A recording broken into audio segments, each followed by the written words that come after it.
Okay, so this is going over the homework that was due on May 11th. We're going to be dealing with phase points and things like that, angles in a wave, that sort of thing. So anyway, points that are in phase. Points in phase have the same velocity, the same displacement, and pretty much match each other. They're moving in phase, they're going to move just like this, absolutely together.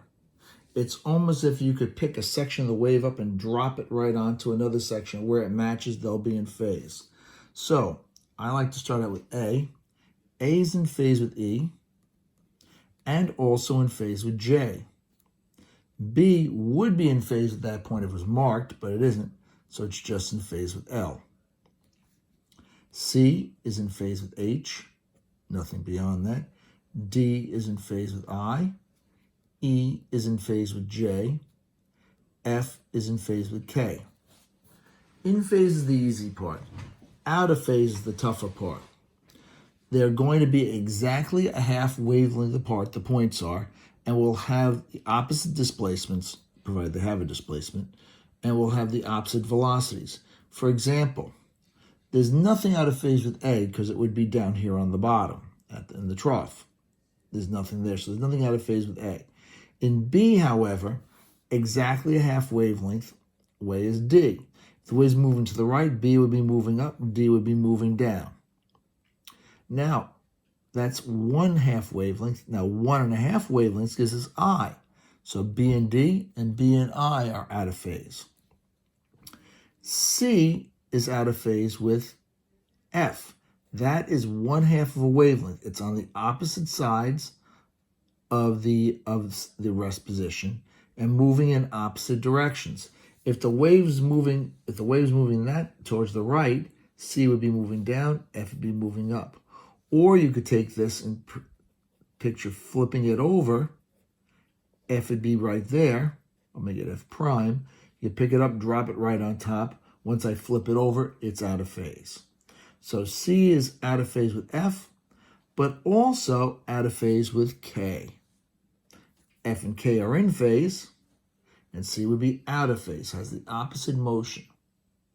Okay, D is out of phase with L, that's 1.5 wavelengths, nothing out of phase with E. F is out of phase with H. G, it would be right there, but there's nothing there to be out of phase with it. H is out of phase with K, and I is out of phase with L. So far, so good. Okay, now the next thing you're asked to do is number of degrees in a wave. One full wavelength is 360 degrees. A through E is 360 degrees. C through F, that's 270. It's 3/4 of a wavelength. Well, away here. That's 3/4 of a wavelength. G through I, well, G through I, that's half a wavelength, 180 degrees. The same with D through F, that's 180 degrees. C to D is a 1/4 wavelength, that's 90. C through I is 1.5 wavelengths, that's 540, but you could also say it's 180, since it brings you right back to the same position. C through K, that's exactly 2 wavelengths. So that could be 720, 360, or you could also describe it as 0 because it's coming back to the same position. That 360 could also be described as 0. E through G, that's half a wavelength, 180 degrees. G through K, that's 1 full wavelength, 360 degrees, or it could be 0. A through K, that's 2.5 wavelengths. So that's 900. That's the same as 540, or the same as 180. Okay, you're basically just adding or subtracting 360 from whatever you've got in multiples of 360s. All right, next part. Little review.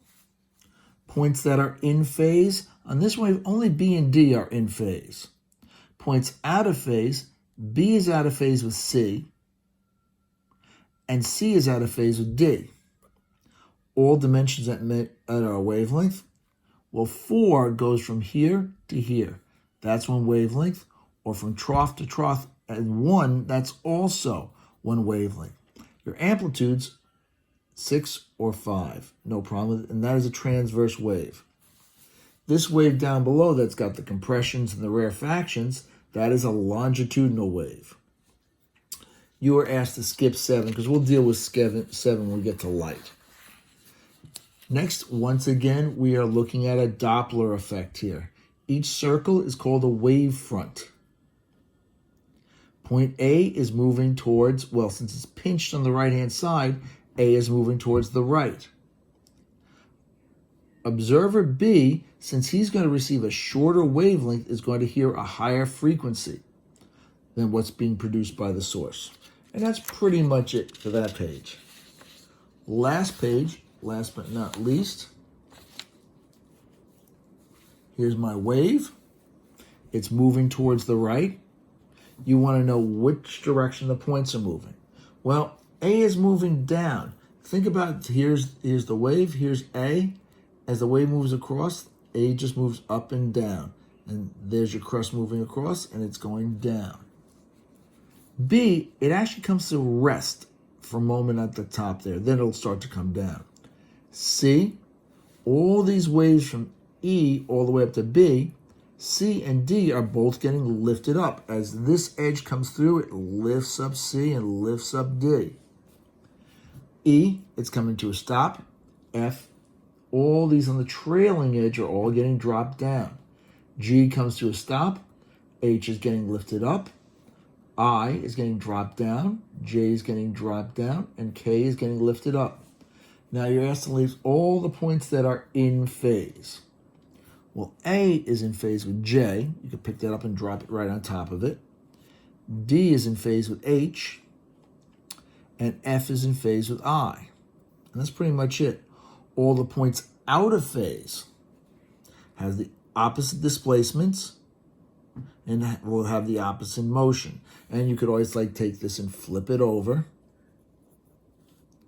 There would be, I'll call that D prime, and there would be E prime, which means A is out of phase with D. It's also out of phase with H. D and H are in phase. They're going to move like that. A is going to move out of phase with both of them, just like that. All right, let's see. That's pretty much it for D. C, that's a half wavelength to F, and 1.5 wavelengths to I. So you got C and F, C and I. Oh, I missed B and E. Sorry. They're definitely out of phase. Moving across, E is out of phase with G. And nothing with F further on, nothing with G further on. H and J are out of phase with each other. Okay? Given the number of degrees between. And it's just more review of the same. B and C are 90 degrees. That's a quarter wavelength.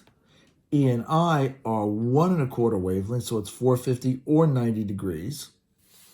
B and G, that's 1 full wavelength, 360 or 0. C to I, 1.5 wavelengths. So C to I is going to be 540 or 180. F to I, well, that's 1 full wavelength. So it's 360 or 0. And F and G, that's 90 degrees. Points in phase are considered to be 0 or 360 degrees apart. Points out of phase always are a half wavelength off, so they're 180 degrees apart. One wavelength is 360 degrees. Which dimension indicates one wavelength here? Well, number 1 gives you 1 wavelength.